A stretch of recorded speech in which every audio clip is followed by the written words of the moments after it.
Hello, everyone. I'm Natasha Nuytten, host of Human Side Up and CEO at Clara. And I am very excited to bring you today's conversation with my friends, Nick Lombardino and Zach Blumenfeld. Nick and Zach are not only friends and buddies of the truest nature, but they are also business partners. And they are the co-founders of CultureCon, which is a certified B Corp on a mission to inspire positive change around organizational culture. They are both natives of Madison, Wisconsin. They went to high school together. In fact, their grandmothers went to high school together, which we learned today. And they are both very entrepreneurial as well. Nick is a social entrepreneur and community builder with leadership experience spanning all kinds of things: marketing, business development, operations, HR, and finance. He serves as an adjunct faculty person at Edgewood College, teaching social entrepreneurship there and small business management. Prior to making CultureCon his full-time gig, Nick also led employee experience strategies at Farwell, which is actually where he was doing the podcast from while we were talking. When he's not building communities of practice, he is an avid cribbage player, a sourdough baker, and an unabashed lunch buffet enthusiast. This will all make sense as soon as you meet Nick. Zach, on the other hand, is also super fun. Not so much a fan of the lunch buffet, but an amazing serial entrepreneur with a proven track record of launching and exiting multiple businesses across insurtech, fintech, SaaS, HR tech. You're seeing a theme here. And now, even though he is a Madison native, he lives in Chicago. And these two are connected so deeply and are doing such amazing things. Zach's expertise lies in growth and strategy, sales innovation, workplace culture. He studied sports management, which we talk a little bit about at the University of Minnesota, and has scaled several companies from startup to being established players. His personal motto, "Make what you do matter," reflects his commitment to improving lives through intentional workplace culture. Outside of work, Zach is a diehard Badgers fan, a sports card collector. He's a huge Packers fan, world traveler, and occasionally a TV extra. You might see him, no joke, on The Bear or Chicago Fire. I loved this conversation. So much fun. We talked about everything from being an individual contributor, helping to impact culture, to how leaders can show up and impact culture. And I think you're going to get as much out of this as I did.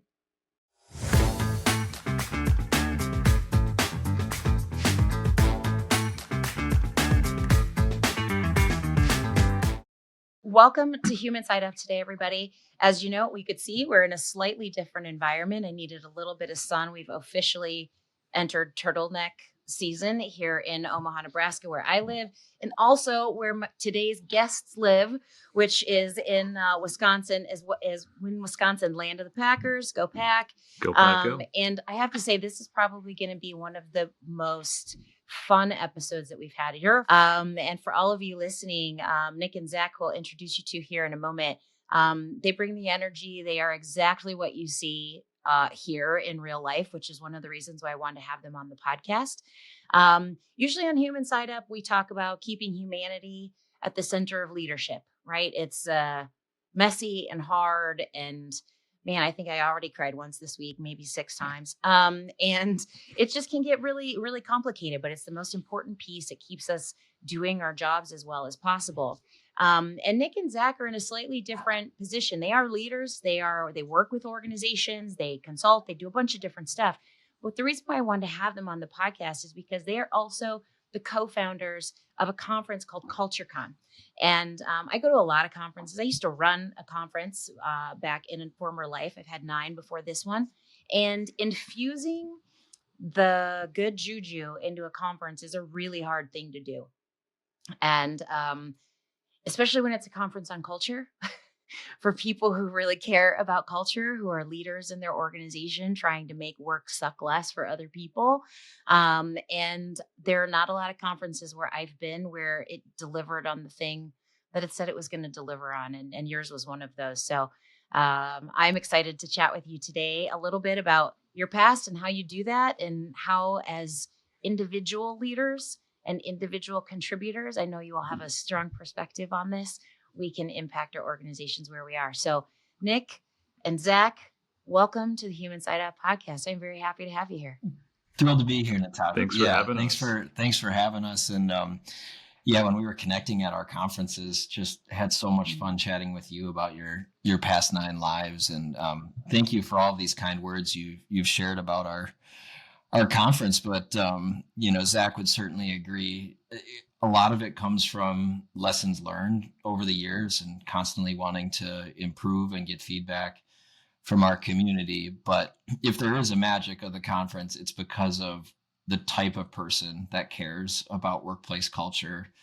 Their attitude and their joy and their curiosity and desire to want to be in community with other like-minded individuals who, like you said, want to make work suck less, or maybe a little bit more of a positive spin. Is just like, how can we make work more meaningful for ourselves and those around us? So Zach and I are just constantly telling ourselves, what did we do to deserve an audience in a community like this? It makes building containers a whole lot easier when the type of people that come are just so joyful and kind. So thank you. Yeah, plus one. One of the things that my grandmother used to say, she was full of a lot of awesome bits of wisdom, but one was that water finds its own level. And so that comes to mind for me especially when I think about your conference and the people that I meet and get to engage with there. To your point, they are people who care about other people and they care about making things awesome. And and so creating a container for that is fantastic. I really appreciate it. Zach, do you want to add anything to that? I mean, I know y'all you are like more than the whole of the sum of your parts. When you are together, you're very symbiotic and you often finish each other's sentences. But anything you want to add to how you all landed and what you care about the conference?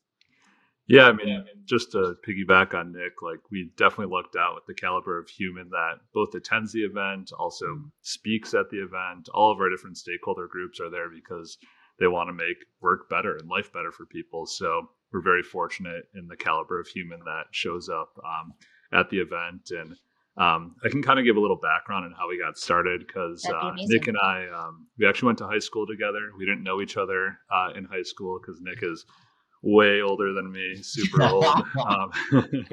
No, we're just a couple years apart. And Nick and I got introduced by one of my co-founders at a company I started over a decade ago called Third Space, which was a workplace culture software that focused on employee engagement and personal and professional development. Before we had software, we kind of would have these executive roundtables where we just kind of pressure test ideas and try to make sure we were building software to help solve different organizational culture challenges. And people would just get really passionate in these like quick hour and a half long sessions. And it was almost like therapy sessions where people would really share the good, the bad, sometimes the ugly parts of their culture. And there was this like aspect where people would chime in and be like, oh, I have that problem happening here. Like, here's what I did to help with that. And I need help with this. And there's just like a community aspect to it. And they would always run over an hour and a half. Like some would go like 4 hours long. It was pretty crazy. And so I thought like, wow, people are getting so passionate. What if we expanded this to like workshops or maybe a smaller event? And Nick was one of the first people I pitched CultureCon to, and he said yes, and we just started building it. And it's been an amazing journey, and got a best friend out of it with Nick. And later we found out we actually went to the same high school. Our grandmas went to the same high school. They're both in their 90s now. So just a lot of small world connections there too. I love that. There's so much good stuff there. I have a few things I want to double click on. But before we do, I want to ask you both. We usually start this podcast with a question to our guests. One of you is going to have the advantage because you get to answer first or last, depending, I guess, on your perspective.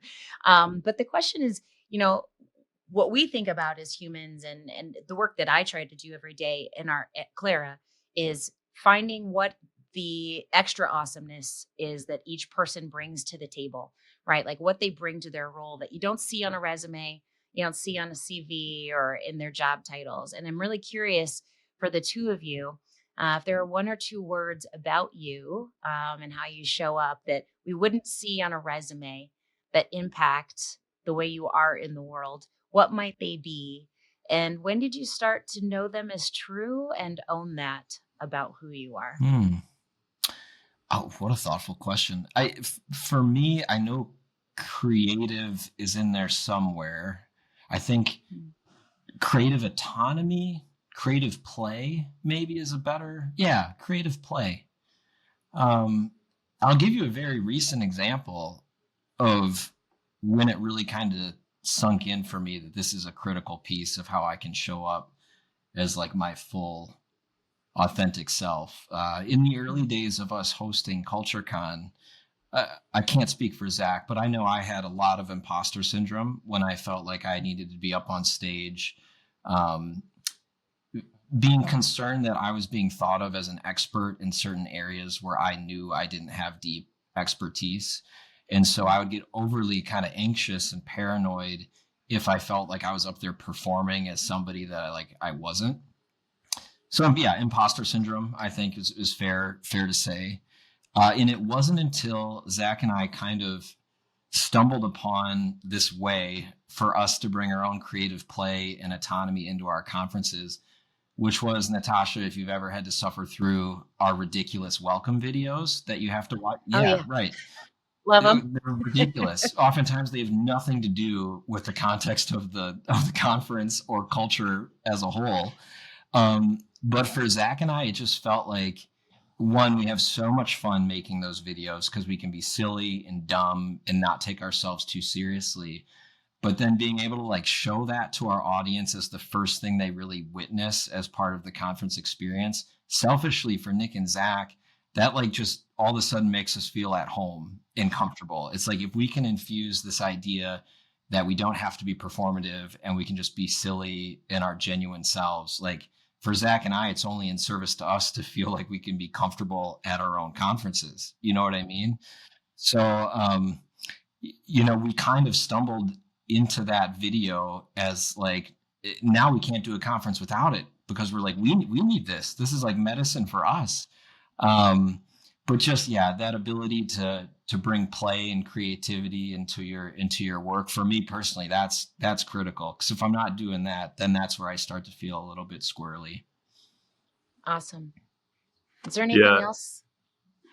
Oh, I was just gonna say, Yeah. like, totally agree with Nick. Like, that is how we roll. Like, we have to be able to do that to be authentic. And the words that came to mind for me were authenticity and humor.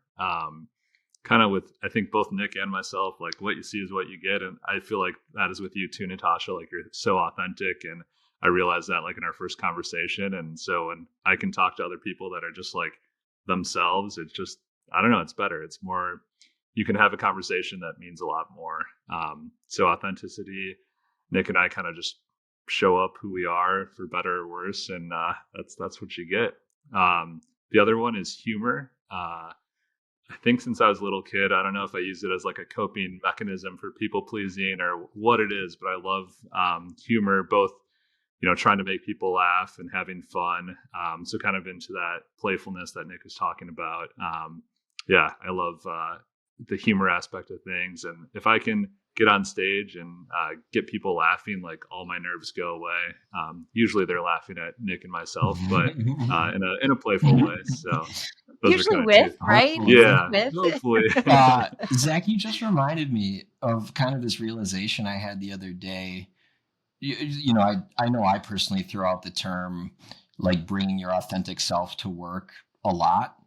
I think historically when I've thought about saying that, it was always through the lens of like hoping that other people accepted who I was when I was like coming into work or social situations. And the realization I had recently was like, I never quite put enough weight on the other side of the accountability. So like historically it was like, however Nick's coming into work, I just hope that other people can be accepting of the personality that Nick's putting forward.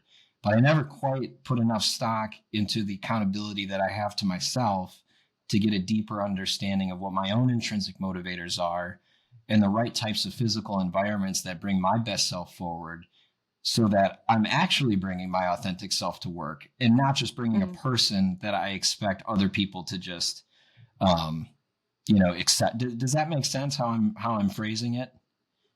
Yeah, I think Yeah. so. Well, Zach, you probably know better than I do how that manifests for Nick.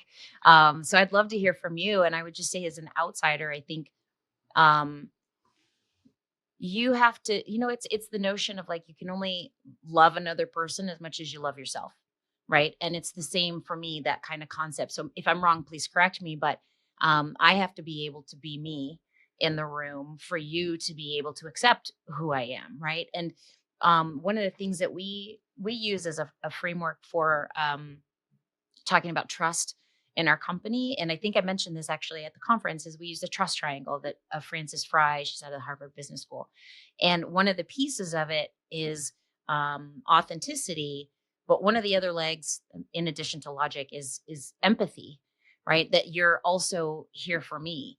And so I think it's sort of the combination of like, yes, I'm being myself, but I'm being my best self in the interest of serving what we collectively are trying to do here together. And for me, that's an example of how that, what you're talking about, would play out. So am I dialing in on that right? Nailing it. Okay, Yeah, you articulated that much better than I did. that's all And Francis. it's not, and it's not to say that I felt like I've always been very blessed to work in environments where I always had deep trust that my coworkers were accepting and caring of me as a human. But like it wasn't that I was bringing like a disingenuous Nick to work. It was more of just like, oh, I have way more influence and power surrounding how my own personality shows up than I think I previously realized. And that was kind of like this shift, and just kind of now processing the shared accountability when I think about bringing your full authentic self to work. Previously, I was always kind of thinking of it through the lens of the coworkers, not necessarily the lens of Nick coming. You know what I mean? So that was really helpful, Natasha. Thank you. It's good. Yeah, very, that accountability is so important to yourself as well as to the folks around you. So let me like back up the train just a little bit, because a lot of folks don't know who any of the three of us are, but they're interested in the conversation, and they're going to see our smiling, happy faces in the preview, so they're going to want to hear. But I would be very curious if you wouldn't mind backing up a little bit. Zach told us a little bit about how you all met, but I'd love to hear. I'm a zigger and a zagger. I've done 1,000 things before this, and I am so grateful because every single one of them prepared me for having the role and the responsibilities that I have right now. I would love to hear a little bit from each of you about what were some of those career moments for you, or maybe personal moments, career moments, combination that brought you to, hey, you know what, we are uniquely positioned to start this thing, and to start to build this community around culture and inclusion. Can you do that for me? Yeah, I Awesome. kind of like yourself. I've zigged and zagged kind of all over a lot of different industries, which I've really enjoyed because Mm. it helps satisfy my brain and how it works, and being able to do a lot of different things. I went to school started in business, and then I transferred from Milwaukee to Minnesota to do sport management. Still a diehard Badger fan, Packer fan. They didn't convert me up there, but Minnesota was a great school, and I got to experience working for all different types of sports teams, the Gophers, did some projects with the Twins, the Timberwolves, worked for the Madison Mallards, which is a summer baseball team in Madison, where I was a marketing intern, but I also pulled pork. I painted the outfield wall. I had to tackle a streaker once. I had to dress up as the mascot when they couldn't show up.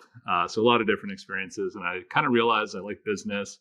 I like watching sports, but working in sports was a lot of work, and it was pretty tough. So I decided to do something that I had no experience in, and I started selling chargers for forklift batteries.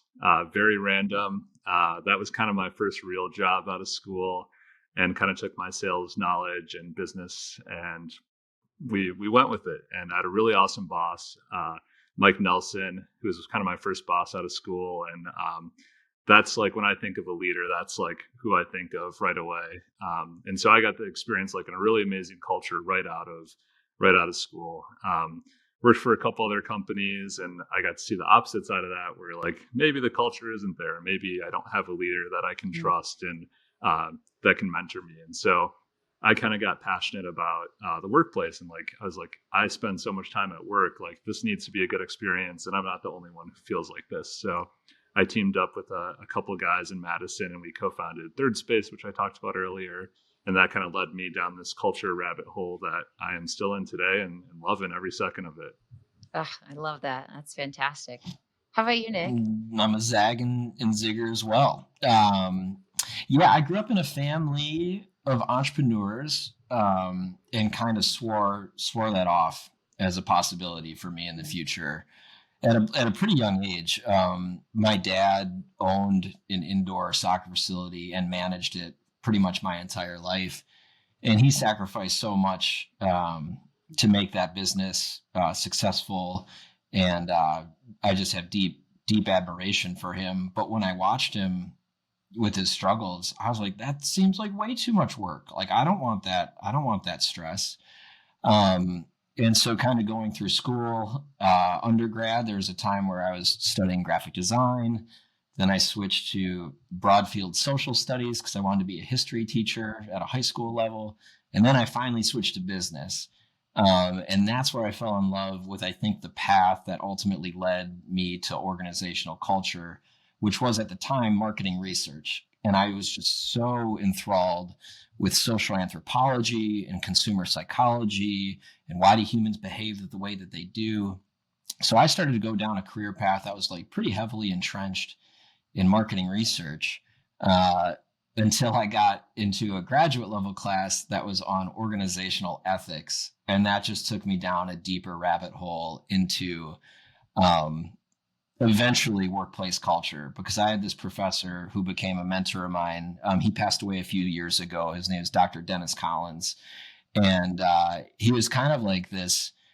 He was well regarded throughout the entire country as an organizational ethicist. And he kind of always pointed to how human behavior isn't always this black and white interpretation of what's ethically right and wrong, that sometimes it's much more complex, and how it's in organizations' best interests to accept the complexity and do whatever that they can to create the right frameworks and processes and systems so that people can be ethical leaders within organizations.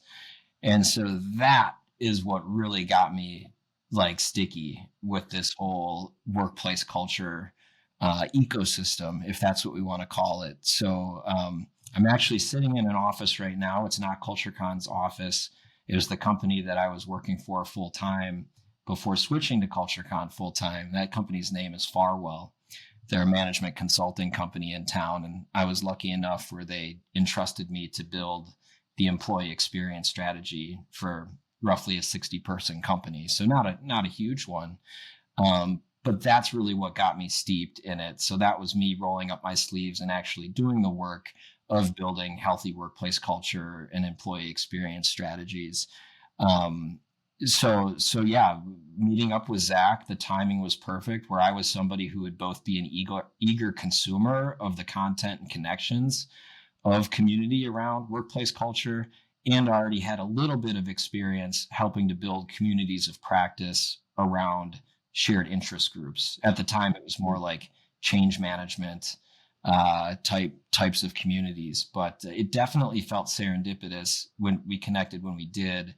And then to come to find out that we went to high school together and our grandmothers went to high school together was just seems like it was in the stars. Yeah. Yeah, I love it.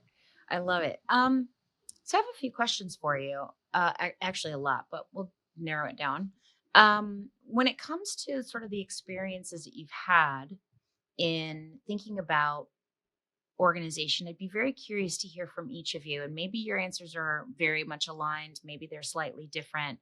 Um, what what are a couple, two or three things that you think are fundamental must-haves from a leadership perspective, right? So we're not just like handing culture off to somebody, which we can talk about that whole process, but from leaders to make sure that when they're building cultures where people can thrive, um, and I'm thinking like outside of the everyone needs to feel comfortable and have psychological safety. We know those things and they are super important. So, but I don't want you to feel like you have to um, always handle the big rocks. I'd actually be kind of curious to hear from each of you, given you talk with so many different types of people and you engage around how culture is being built Mm. through the eyes of and experiences of so many people, given your current roles.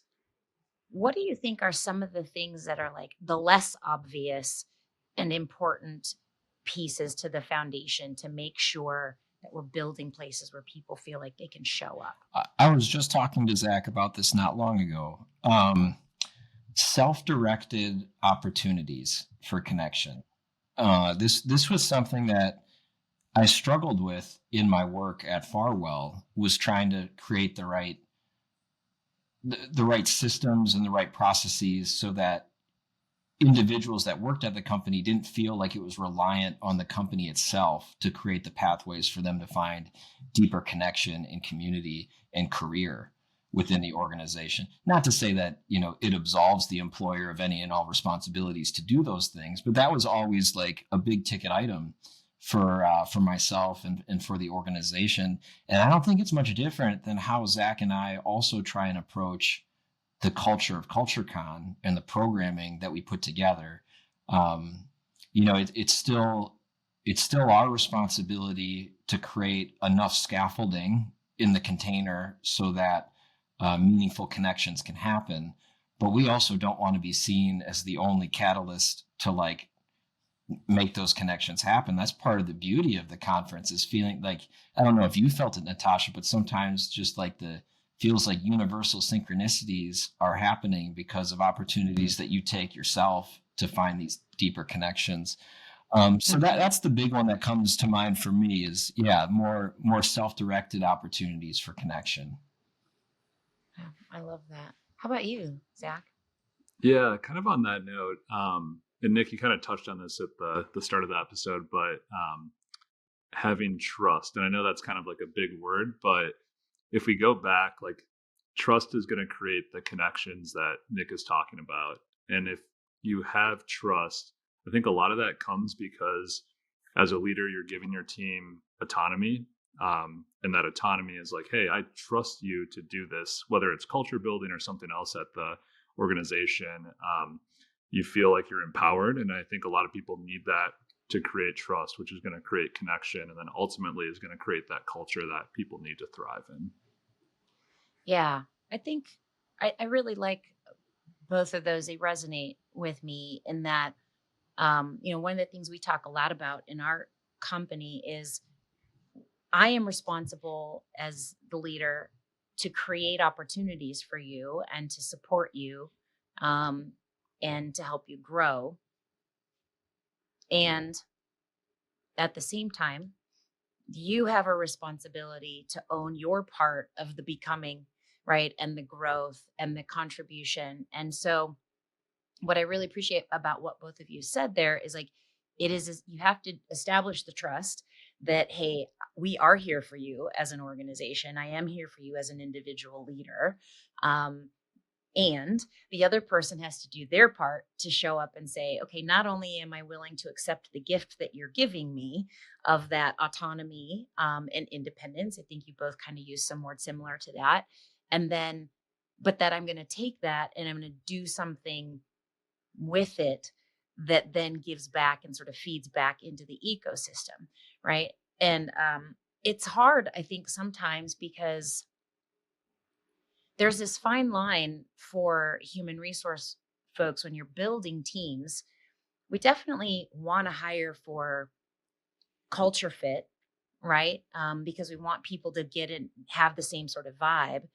And yet there's also, it then leads us sometimes into hiring with some bias because then we only hire the people who are already doing the same things and we miss out on that extra, sort of flavor in the sauce, so to speak, that somebody might bring that is a little bit different. So I'd be curious if, all this stuff that you all are doing and how you talk about and consult with organizations, how do you help find the balance between um, culture match, like culture fit, and culture add? It's a really good point. I like how you phrase that, culture fit and culture add, because I think every time, like, hopefully your organization is continuing to grow, and it might expand or decrease in headcount, but every time you add someone or subtract someone, the culture is going to shift because it's always changing. And so, yeah, you want someone who matches your culture, but you also want someone who's going to take your culture to the next level. And it's going to happen naturally because, like, if you add me or you add Nick or you add yourself to an organization, like, we're going to slightly shift that culture, whether it's a team, a department, an entire organization. Mm-hmm. So I almost like the culture add more than the culture fit, because that's actually what it's going to be, because it's an always evolving type of thing. I agree with everything you said, ZB, and I like to think of it sometimes from a innovation standpoint. If we want to use that as a business imperative, let's say, when I think about culture add from an innovation standpoint, my mind goes to, now we're bringing in people that don't necessarily think in a homogenous way. We're bringing in people that have different lived experiences that now produce perhaps new and novel ideas on things that we can create from a services or product standpoint or efficiency standpoint, where now we're going to be that much more competitive in the marketplace. I think everybody wants to get behind that. Like, yeah, we don't all want to just keep thinking the same way for the sake of keep thinking the same way. We need to be relevant. We need to be competitive. We need to be innovative. That's where I go. 100%. And I think it's interesting, one of the things that I enjoyed so much about the conference, and I've been to two now for folks who are listening. There's one in Madison, Wisconsin, which of course is like the OG. You have to go there. And then there's one in Vegas, which does have a slightly different flair, right? And a different vibe. But the core is still there. So both are amazing opportunities. I think what's interesting about it is, like, when you talk about culture, sometimes, and I'm sure you experienced this in kind of getting even the event off the ground. But I kind of want to take this into, like, for a long time, people will always give the ping pong table, a bad rap. Is like, that's not culture. Listen, I ran a table tennis company. Like, I do know that culture can be built around a table tennis table. But it is not only that, and it's not the thing itself, right? It's not the autonomy itself. It's like all of the things in the stew and how people use and leverage them. But it really all does need to drive business outcomes. Right. At the end of the day, like, it's wonderful to have this culture where people feel really great and they feel appreciated and respected. And that's amazing. And the benefit to the business, because there is, as a leader, you are responsible to your people. You are also responsible to your shareholders or whomever is leading your company, that there is an imperative, but the impact of a positive culture on an organization and business outcomes can be exponential, right? We know retention increases. We know that people contribute. To your point around innovation, that's one that really matters to me. They solve problems differently. They're able to, like, they really care about the thing that they're contributing to. And so businesses are healthier on the other side. Have you seen a shift since you started the conference, almost 9 years ago now, right? It's pretty good. Yeah. You've got like a third grader, a fourth grader at this point. I'm curious what you've seen in shifts from the leadership outside of the humans who are coming to the organization. Like, are they still having to make the business case for culture? Are they getting it? Like, what's the sort of zeitgeist around how culture impacts business outcomes from your perspective right now? It wasn't that long ago when we were doing conference programming where we felt like helping our audience create the business case for workplace culture was a critical piece of the entire conference. I mean, Zach, correct me if I'm wrong. I felt like that was part of, like, year one and year two. And a lot of it came through organizations that were leveraging employee analytics. So, right, being able to actually point to data and to be able to help illustrate the business case. But then the pandemic happened. And I felt like if organizational culture wasn't a business imperative for companies prior, all of a sudden it was like way up there at number one or number two. Because not only are we talking about companies scrambling to figure out how they're going to still do business, but now stacked on top of that, we have an entire country who's stuck at home and suffering from social injustice and other existential things that were hitting our brains all at the same time. And it was like I don't want to call it a fascinating case study, but in a very compressed amount of time, I think it became clear to just about everybody, what does it look like and feel like from a personal and professional standpoint when people are really struggling? And what does it look like when we're coming out of it and we're feeling a little bit more in flow, let's say, right? So now I feel like from our conference programming standpoint, a lot of the topics we talk about at our events, a lot of the time they have to do with macroeconomic trends that are happening in the country. And so coming out of the pandemic, when at the time, there's a very significant labor shortage. This is a time now where companies are saying like, oh my gosh, how do we create candidate experiences and recruiting strategies so that we can attract the best talent and then retain the best talent? And now, Zach, I'd be interested to hear your thoughts. I think much of the conversation at our conferences, it's not to say that we've completely done away with helping people identify the business case. It's not to say we've completely done away with helping design important recruiting strategies and candidate experiences. But now it's almost getting more towards like purpose-driven cultures. So like, bear with me here as I fumble my way through what I think is going to be a really fun next wave of like the future of work. So we talked a little bit about innovation just a moment ago. Now what's super cool is there's growing demand among consumers to want to give their money to organizations that they feel are putting some sort of altruistic good out into the world. And so whereas in the past, we've made a lot of purchasing decisions based on cost and convenience and quality, now there's this fourth one that's kind of like this altruism thing, and it's growing fast. So now companies are seeing that and they're like, okay, what are we going to do as a business, for one, to be thought of as a company that's putting good out into the world? And two, maybe the way we do that is to leverage our employees in the causes and passions that are most important to them to ideate how we get there. So now not only are we creating more economic gain for our business through new profits, through new services and ideas that our employees come up with, but simultaneously, now we're creating new pathways for societal benefit and an environmental benefit. So we kind of call this social entrepreneurship, is the term that Zach and I have been playing around with more and more. But that is I would say, a future trend that both Zach and I are really excited to dive into more.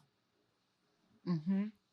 Yeah, and just piggybacking on that, like I know a lot of the listeners are probably familiar with the B Corp movement, and just watching that grow since the pandemic. I don't know how many thousands of B Corps there are now, when it was just a few hundred in the U.S. I think that goes to show like companies are getting behind this. They're putting the time to check all the boxes and make sure that their business, like their DNA, is around this benefit corporation, a B Corp, where you're scored on a lot of factors that aren't easy to check that box to score high on. It's environmental. It's making sure there's equality across your organization, whether that's pay or benefits or how you're hiring.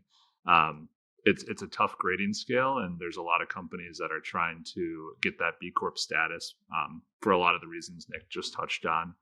And I think about, I've been in kind of the culture world for over a decade now, and when I was first like getting into like selling this HR tech company that we were building, a lot of those conversations were selling the ROI on culture, which was hard to do at the time. And to your point earlier, Natasha, it was like we had an ROI calculator on how expensive turnover is. And so if you have a good culture, you keep employees, you don't have to pay that expense.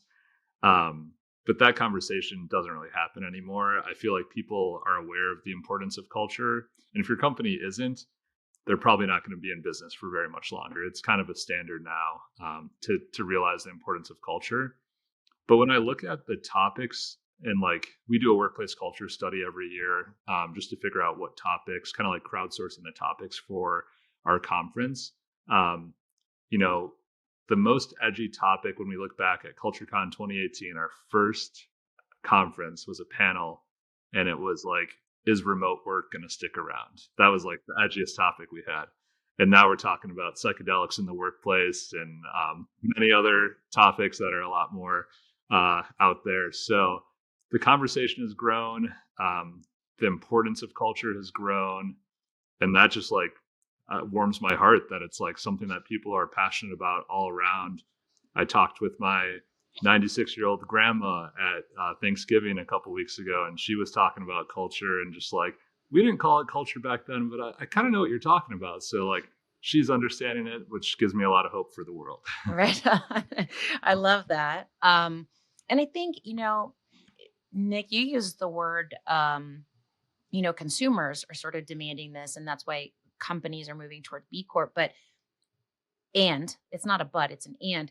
The reality is like when we think about as a company, as leaders, our consumers are our employees, and they are also demanding the same thing, right? Like, yes, they're voting with their dollars, and we're seeing that a lot. And this is, in 2025, we've seen the impacts to major corporations when they have not followed through on the commitments they said that they were going to make to particular, whether it's ESG groups or whether it's DEI or whatever the item is.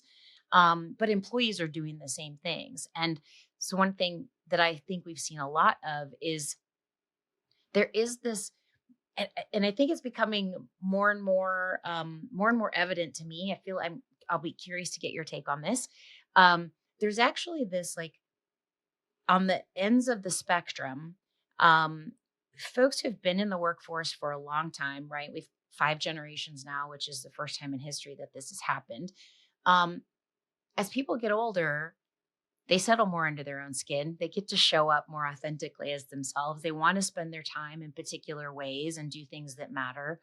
And so we see a shift towards the end of someone's career where value, mission, alignment, purpose become more meaningful. We see it a lot we talk a lot about it in the news and everywhere else about younger generations that are just entering the workforce. In particular, they're very lonely. They've had such a totally different experience growing up than so many people my age. I'm almost 50, right? I'm solidly right in the land of grunge growing up. There's a difference there. And what's been interesting is we hear a lot, and we talked a lot about this actually in many of the panels that I've been to at all kinds of conferences, but definitely at the CultureCon conference is, how do we connect people in a remote or hybrid environment to culture and help them stay connected while we're battling this sort of loneliness epidemic in our country. And without getting, too crazy about the thing, I think we hear people are so resistant to coming back to offices and those types of things. But what I see, and I'd love to get your take on this, I actually think that that's the loud squeaky wheel. Yes, people want flexibility, but I think they like the idea of remote and hybrid because it offers them flexibility and, to use your word again, Zach, autonomy and being able to do things. But it's almost like throwing the baby out with the bathwater kind of thing, because younger people more and more, in fact, I just saw another article the other day. I want to say it was like in, I don't know, was it Inc. or Forbes or New York Times or something? They actually interviewed a woman here in Omaha, in my neck of the woods, who is now 32, who, think about that career, right? Like, she's 32. She came out of college, entered this world where remote was maybe kind of a thing. And then COVID hit, all of these things. And she's like, I'm missing out on the learning by osmosis and seeing someone who I don't know who's different than me handle the same kind of situation in real time that I would maybe handle in my own bedroom, right, alone. And so I'm interested when we think about culture and we think about the impact on business and all the things that you all are seeing. First, I'm looking for validation or putting me out on the curb on, am I wrong that the folks who really want the freedom right now are like, I'm 35 and I have 3 kids and I want to be able to do all the things. So they're like really loud in the middle, kind of resistant, but there is this return to, it's not going to be the same. It's going to be a new thing. What I want is flexibility and autonomy, and I want all the other stuff, right? Like Jamie Dimon at JP Morgan Chase, like whether or not you like what he had to say, there is something to be said for, am I being present in this meeting? Am I paying attention? Am I learning from the other people who are around me? So you're nodding your heads. I'm hoping I'm getting a gold star in the fridge, but I'd love to hear your take on that because you're closer to so many people than I am. I couldn't agree with you more. How old am I, Zach? 38, 37, 38, 37. Yeah. Yep. Something like that. This is what I'm talking about. I was shaking my head aggressively because that was one of the talk about learning more about yourself during the lockdown period. I found out very quickly that I want flexibility in my day. All right, so let me just go out and say that right away. That's like fundamental to Nick feeling like he can have enough autonomy, is having that flexibility and being a present father and all that really important stuff.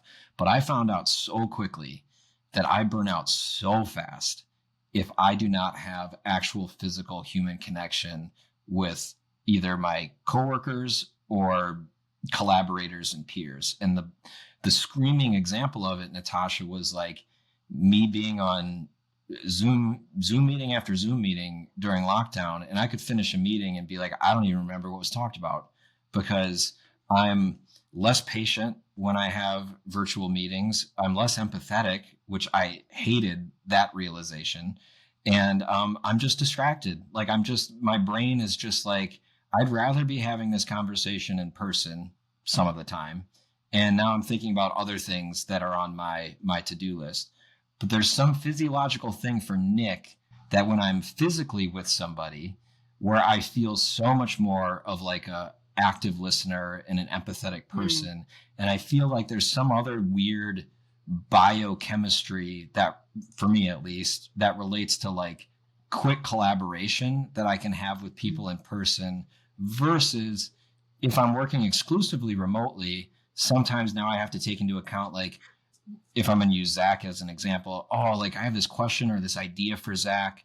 Do I need to, like, can I Slack message him? Like, does this make sense on Slack? And then maybe I'll start typing it out and be like, no, I'm not contextualizing this good. Should I text him? No, what I should do is maybe put a calendar invite out there, but wait, he's busy on Thursday, Friday, maybe do Friday. And like the amount of time that Nick would spend just like lamenting over how to phrase it or struggling with logistics, when there could be a mechanism for me to just be like, hey, ZB, can I bounce something off you real quick? Yes. So like it's hard to quantify like that type of thing that I just struggled to articulate. But for me personally, I crave it. I need to have the flexibility of being able to work remotely and having heads down time and having the flexibility to do the things that I need to do and want to do. And then I also need opportunities for me to be in person with people so I can have those higher levels of human connection and empathetic listen. I feel like Nick shows up better as a person when he's in more physical contact with people. And I don't think I'm alone. And I do think a little bit, maybe there's been a little bit of reluctance to say that this is how we're feeling, for fear of, if you say that you're against remote work, that maybe that's going to be misconstrued as like you don't want like equality and flexibility for those, which I don't think any of us are saying, but I think maybe that's part of some of the hesitance on maybe trying to. So that's what I'm saying. For me personally, these are the elements that get me really excited to show up. Yeah. Yeah, and I think for me, I like piggyback on everything Nick said, but there are people that are different. I think every human is different, and so having the company be able to acknowledge that and allow their team members and employees to work how they know is best for them, it kind of goes back to autonomy and trust. But yeah, as humans, we crave connection, whether we get that from work or personal life. I'm the same way. Like I need human connection. That's how I like re-energize is getting energy from other people and piggybacking on that and bouncing. Um, I mean, when I'm in person, when I get back to Madison and Nick and I are in person, it's so different than when we're virtually. I mean, we still talk pretty much every day, all day, and I feel the love and connection that way. But when we can hug it out in person, or like when Nick said, like, hey, Nick, and just like shout across the office, it's so different. And I think the challenge and the PR blowback we're seeing now with the RTO mandates is it is taking away autonomy. It might seem like it's taking away some trust if I'm requiring all my employees to be back. Because a lot of people want that autonomy to have flexibility in their day if they need to go pick up a kid at 3:00 and leave early, or just have things going on in the background at home, whether that's laundry or doing dishes or having to step out to the pharmacy for something. Like having that flexibility is huge. But yeah, it's not going to replace a virtual experience isn't going to replace the in-person connection that we all thrive in and need as human beings. 100%. This notion that oftentimes, like, I want to get really practical for leaders and give them some things that they can do that are not handing culture off to HR. And I want to get really practical about here are some things that leaders need to be responsible for. I mean, I don't know if this is exactly the answer that we're looking for, but like not hand it off to HR. Like everyone owns culture, and trying to figure out how to have like it's top down driven, but not have it live in HR, and have whether that's like an ERG or a group of people from cross departments come together and work on it. I think this one is maybe a little bit too touchy-feely and maybe not practical, but in the spirit of like allowing every individual to feel like they have the influence and power to show up and positively shape workplace culture. I know for me personally, I didn't feel like my agency was as powerful as it was until after I learned more about my own personality. So like going through the process of learning, and this is an uncomfortable process for many of us, because like sometimes you think you know who you are and your strengths and your intrinsic motivators and your personal values. But then when you go through a more formal process of flushing that out and you start thinking about, oh my goodness, I thought my values were maybe this, but I'm learning they're this. And what does that mean for the career path I've chosen or the relationships that I've built? So like on the surface, taking time to discover your own personality traits, it sounds easy and it sounds really fun. The reality is sometimes it can be really scary and a lot of difficult work. But on the other side of it, once you know like how you are like more wired as a person, then you can start showing up to work and bringing your best self forward. And so if I'm showing up to work and I have a vested interest in wanting to show up in a way that makes work more meaningful to me, chances are I'm going to have this I don't want to say radiance, but like this positivity that other people are going to notice and catch on to. And it's just like that contagion of positivity. And I think that's a super powerful conduit for positive workplace culture, is like anybody and everybody should have a vested interest in wanting to show up to make work more meaningful for themselves. And oh, how cool is that when you're bringing that level of joy that permeates across the whole organization. So I don't know if that takes a ton of strategy as much as it does enough individual agency to go through the work to figure that out and then show up and let the rest take care of itself. Wow. Well, Mic that's drop. mic drop. Yeah. Okay. I was going to say the same thing. So, all right. But I don't know, Yeah. Natasha, my ramblings, like the practicality though of how organizations or leaders empower their employees to take the time to learn more about, like, that's where the rubber meets the road, I think, to the context of your question. I was just saying, I didn't feel like I shouldn't say I didn't feel like, I didn't realize how much agency I had to positively influence workplace culture until I learned more about who I am at a more deeper personal level. Mm-hmm. Yeah, I think that's really important. And it's also one of the things that I appreciate about the position that the two of you have taken, in that you don't just do the work that you do for HR and culture leaders. You do it to help every single person, take that ownership of how they can impact their organization. And I do think, if I may, like, I come from the Midwest, and I grew up in the Midwest. I grew up with, a daughter of a single mom and my granny was like, you just take the bull by the horns, and you don't ever you don't ever, how should I say it? Like, things happen to you. Okay, fine. Things happen to everybody. Like, deal with it, move on. What are you going to do about it? Like, you're going to let it impact everything. And so one of the things that I think about when I hear there are these demands on organizations, or people are asking people to do things for them, I have to admit that I have a little bit of an action bias where I'm like, yeah, people should be kind to you and they should create these opportunities for you. But if they don't, what are you going to do about it? Are you just going to not have a great work experience? Are you just going to not be a good person because something terrible happened in your life? I'm not saying that I don't have empathy for you. I'm saying, like, shit happens.